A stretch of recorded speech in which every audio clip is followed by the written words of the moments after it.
Ada seseorang yang bilang gini, Yesus itu Tuhan, Yesus itu anak Tuhan. Saya tanyanya gini, ada nggak ayatnya? Ada, saya kutip. Sedap kencang ngomongnya. Terus saya dengerin aja. Oke, sudah. Semuanya sudah bilang, orang-orang Kristen itu sudah tepuk tangan. Saya bilang, ada itu di bawah footnote-nya. Tolong bacakan. Dia kaget dan dia tidak mau baca, Ustaz. Karena catatan kakinya bilang apa? Ayat ini tidak ada di dalam original teksnya. Cuma katakan aku percaya bahwa Yesus adalah Tuhan dan Juru Selamat, pasti masuk surga. Mau bikin dosa apa juga, kamu tidak perlu ngapa-ngapain. Bikin dosa, zina silahkan, mabuk silahkan. Agama enak mana lagi yang seperti itu? Coba aja deh, coba aja, coba Ustaz dibaptis. Coba baptis deh.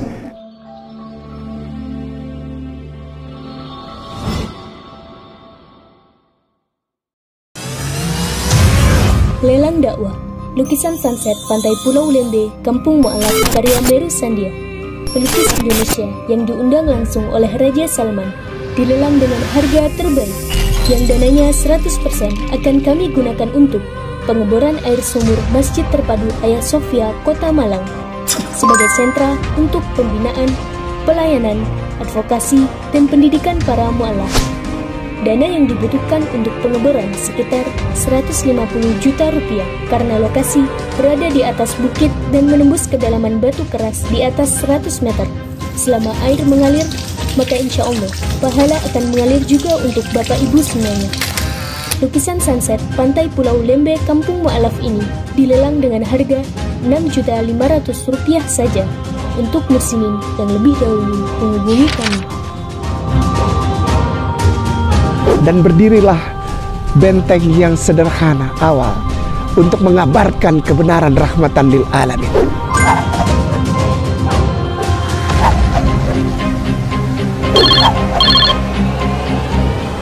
Mohon izin bertanya, Ustaz. Iya. Selama ini yang saya pahami adalah kitab suci yang dibawa oleh nabi-nabi sebelumnya adalah sudah tidak orisinil lagi, sudah tidak bisa dijadikan pegangan. Karena sudah terkontaminasi lagi, dan sebagainya. Cuman seperti ada juga yang dari kitab suci itu masih diambil untuk dijadikan referensi sekarang. Iya. Nah, bagaimana kita mensikapi hal ini? Karena saya yang suka ngambil. Kita menganggap itu sudah terkontaminasi, tapi masih diambil lagi. Mohon pencerahannya. Syukran Ustaz Tuan Guru. Begini, kitab suci saudara kita misalnya dari Buddha, Tripitaka itu 3 keranjang itu, kita tidak bisa otak-atik dan kita tidak bisa memberikan satu statement bahwa itu sudah terkontaminasi. Tidak. Karena apa? Karena mereka jaga itu. Dan originalitasnya dari saudara kita Buddha, Tripitaka itu luar biasa. Originnya itu, original teksnya itu, wah luar biasa. Mereka jaga itu. Lalu dari saudara kita tersayang Hindu, Veda dan Upanishad, wah luar biasa bos, benar asli, benar luar biasa mereka jaga itu Tuan Guru. Original teksnya itu mereka jaga. Lalu dari saudara kita Lao Tse, Confucius itu kan dipanggilnya Lao Tse. Dia bukan nabi, tapi Lao Tse. Lao Tse itu artinya guru. Ya, original teksnya dijaga. Tapi Ustadz Kiai ngambil dari kitab suci, mengkutip ayat-ayat yang menurut Ustadz Kiai sendiri itu sudah terkontaminasi. Gimana Ustadz Kiai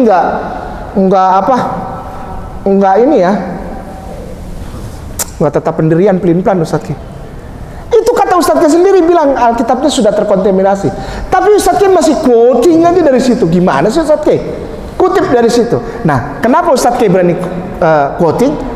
Karena Ustadz Kiai tahu yang mana yang masih original, yang mana sudah tidak. Sombong. Bukan sombong juga sih maksudnya. Karena kita tahu, karena kita belajar Ustadz dari bahasa aslinya. Gitu. Nah, untuk para muslimin yang belum masuk ke Hebrew misalnya, ke bahasa Ibrani atau ke bahasa Yunani atau ke bahasa Latin atau ke bahasa Belanda minimal, atau ke bahasa Arameanya sekalipun, Saya harap jangan main-main dengan ayat-ayat itu, karena nanti malu sendiri. Sudah mengutip ayat, ternyata ayat itu ayat palsu. Contoh. Ada seseorang yang bilang gini, Yesus itu Tuhan, Yesus itu anak Tuhan. Saya tanyanya gini, ada nggak ayatnya? Ada, saya kutip. Sedap kencang ngomongnya. Dia sebutin ayat, ya kan? Itu dari Matius. Oh, yang tadi malam kita ngobrol. Matius plus. Terus saya dengerin aja. Oke, sudah. Wah, semuanya sudah bilang. Orang-orang Kristen itu sudah tepuk tangan. Ada ayatnya, ya kan? Terus saya bilang gini, dengan segala rasa hormat, mohon maaf. Di bawahnya itu, di bawah kitabmu sendiri, ada namanya footnote, ada catatan kaki. Tolong dibaca. Dia baru lihat. Oh, ternyata kitabku ada footnote, ada side note, ada catatan di pinggir dan ada catatan di kaki. Itu kitab mereka ada sampai detik ini. Bapak Dance masih punya Bible-nya. Jadi Bible itu bukan, Alkitab itu bukan cuma ayat, tapi ada catatan-catatan. Saya bilang ada itu di bawah footnote-nya. Tolong bacakan. Dia kaget dan dia tidak mau baca, Ustaz. Karena catatan kakinya bilang apa? Ayat ini tidak ada di dalam original teksnya. Hanya orang yang mengerti yang boleh quoting, Ustaz. Karena kalau quoting lalu kutip ayat itu lalu tidak tahu, nanti malu sendiri, Ustaz. Demikian Tuan Guru. Ustaz sih, baik. Kalau masih ada yang mau tanya, takutnya ada yang mau nanya, tapi tadi saya sudah tutup. Fadl, Tuan Guru boleh ke depan, Tuan Guru yang mulia. Maaf, jangan marah, supaya bisa suaranya masuk juga di. Ya, sekarang. Assalamualaikum warahmatullahi wabarakatuh. Waalaikumsalam Tuan Guru. Maaf, tadi Ustadz menyampaikan pada saat membaca salah satu ayat di dalam Bible yang dari Filipina tadi, Ustadz langsung tergerak untuk mengucapkan dua kalimat saja. Iya. Itu. Mohon izin, yang saya ketahui memang hidayah adalah Allah yang punya. Iya, Ustaz. Ya. Dalam kondisi seperti itu, apakah karena titipan akal dan pikiran yang dititipkan Allah sehingga Ustadz bisa memilah dan memilihnya itu,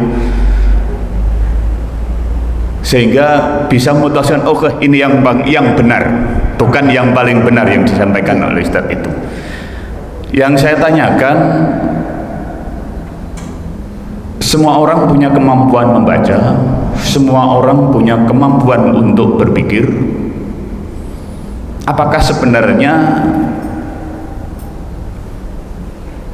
mohon maaf, menentang petunjuk atau tidak mengakui hal-hal yang sebenarnya itu sudah benar, tapi dia tidak mau mengakui bahwa itu adalah benar. Ya.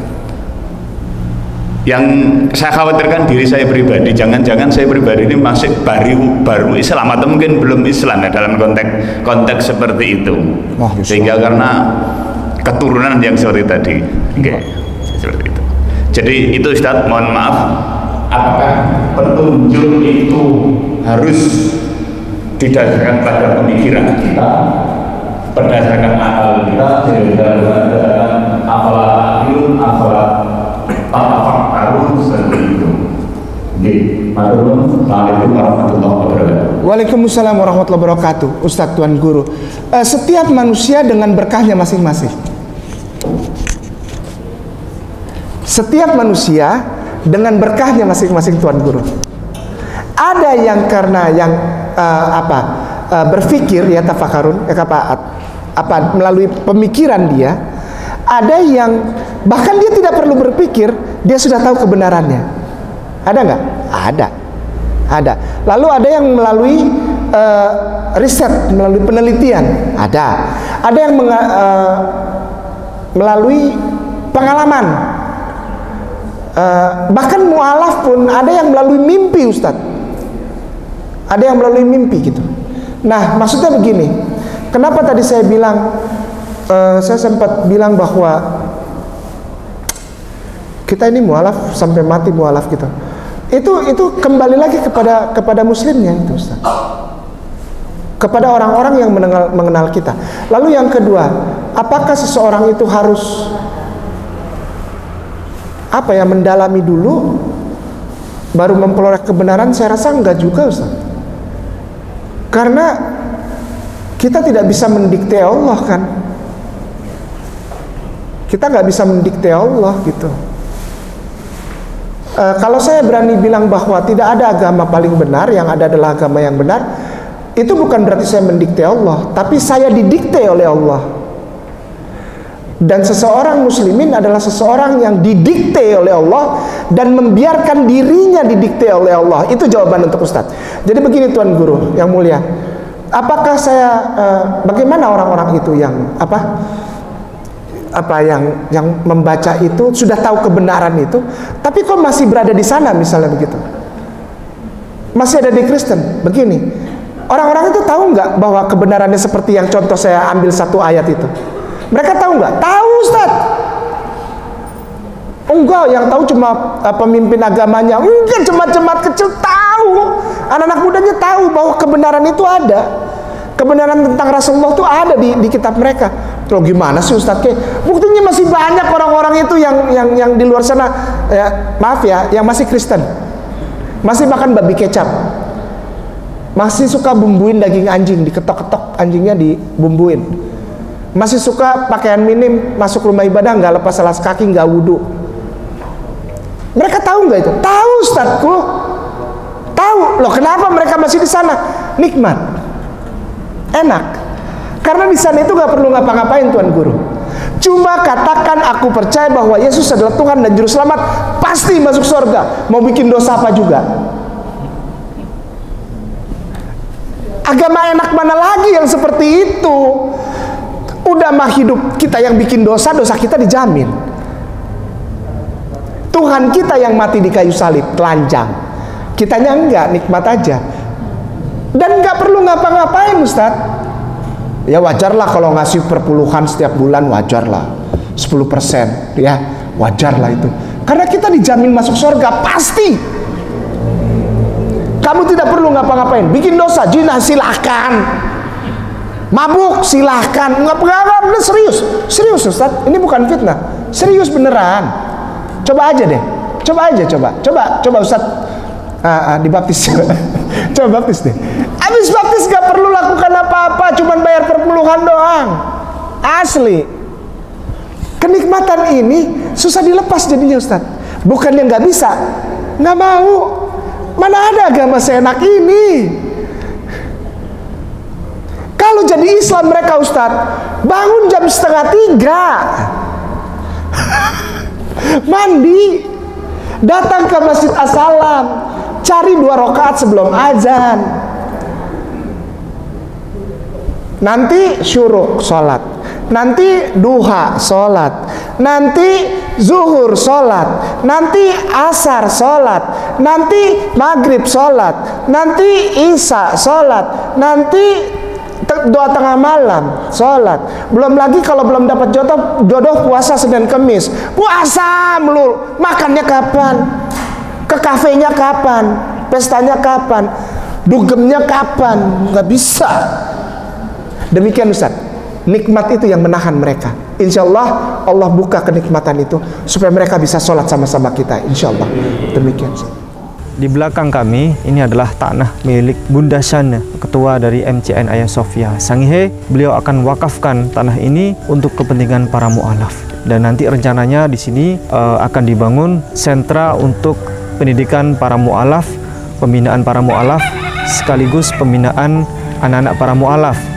Doa dan harapan kami insya Allah para donatur setia dimanapun berada bisa sama-sama turut mengeksekusi niat kami yang tentunya atas izin Allah Subhanahu wa Ta'ala untuk sama-sama bisa kita mencari berkah manfaat harta kita dunia wal akhirat. Demikian insya Allah bisa segera terlaksana tentunya atas izin Allah Subhanahu wa Ta'ala. Demikian. A'udzu billahi minasy syaithanir rajim. Bismillahirrahmanirrahim. Innal ladzina amanu wal ladzina hajaru wa jahadu fi sabilillah